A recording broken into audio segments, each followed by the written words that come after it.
Imagine a high-stakes spy thriller, but this time it's playing out in real life, with international relations hanging in the balance. The recent collapse of the UK's case against two men accused of spying for China, Christopher Cash and Christopher Barry, has unleashed a torrent of unanswered questions. Questions that could redefine Britain's relationship with a global superpower. The government's release of witness statements was intended to shed light on the matter, but instead, it has only deepened the mystery and ignited a political firestorm. For the sake of clarity, it's crucial to remember that Cash and Barry have always maintained their innocence. The accusations against them were never tested in a courtroom.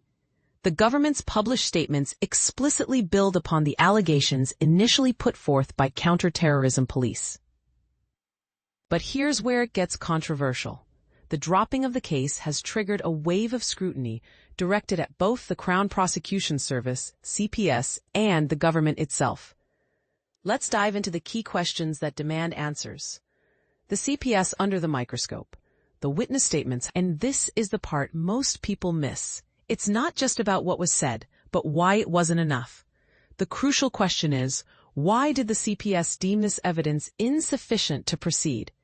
Did they genuinely believe that a judge and jury wouldn't be convinced of the severity of the threat posed by China? Or was there something else at play? Did the CPS feel the government's statements lacked the necessary legal precision? Did they request specific wording changes? And perhaps most importantly, would it even be ethical to attempt to influence a witness's testimony in such a way?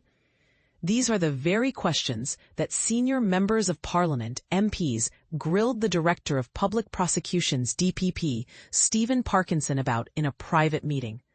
Reports suggest they were far from satisfied with his responses. The government's turn in the dock. The government isn't immune to scrutiny either. The first witness statement was prepared while Rishi Sunak was Prime Minister. However, the latter two were filed after the Labour Party took office.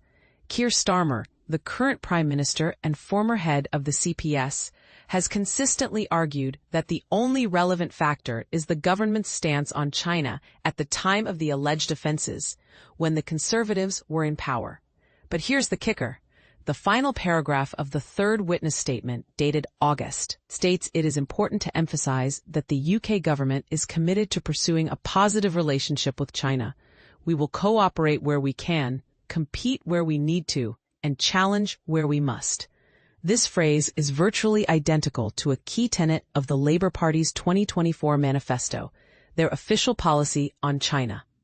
So, if the government's position is that the relevant period is the Conservative era, why include this statement reflecting the current Labour government's approach?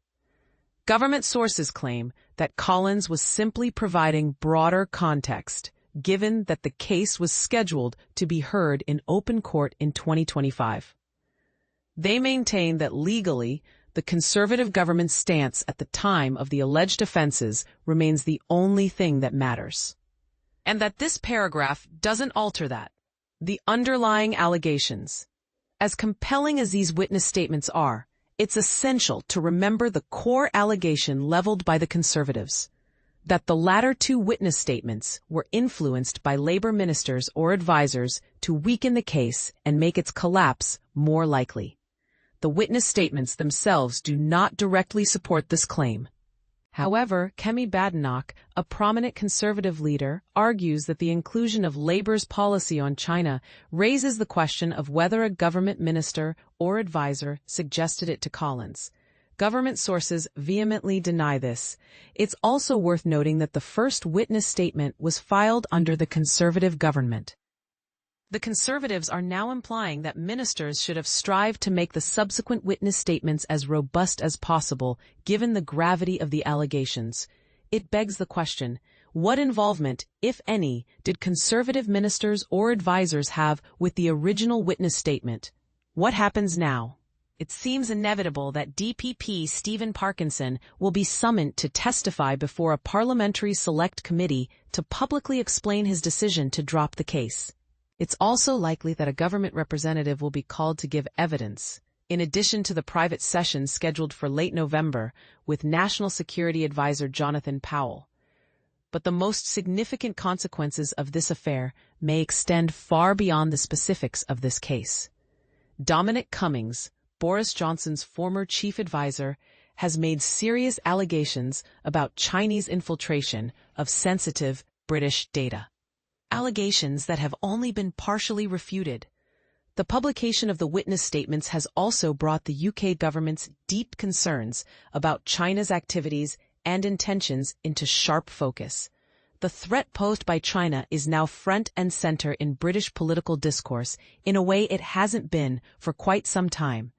All of this unfolds as Ollie Robbins, the head of the diplomatic service, is in China for pre-planned meetings. Chancellor Rachel Reeves led a trade delegation to China months ago, and Prime Minister Starmer is expected to be the first PM to visit China since Theresa May in 2018. A decision is also pending on China's application to build a new embassy in central London. Has this controversy rendered the government's planned diplomatic and economic approach to China politically untenable? Is a more hardline stance from the UK now unavoidable? This is, perhaps, the most critical question that remains unanswered. What do you think? Has this situation irrevocably damaged UK-China relations? Or is there still room for diplomacy and cooperation? Should the government have pursued the spy case more aggressively, even if it meant risking further diplomatic fallout? Share your thoughts in the comments below.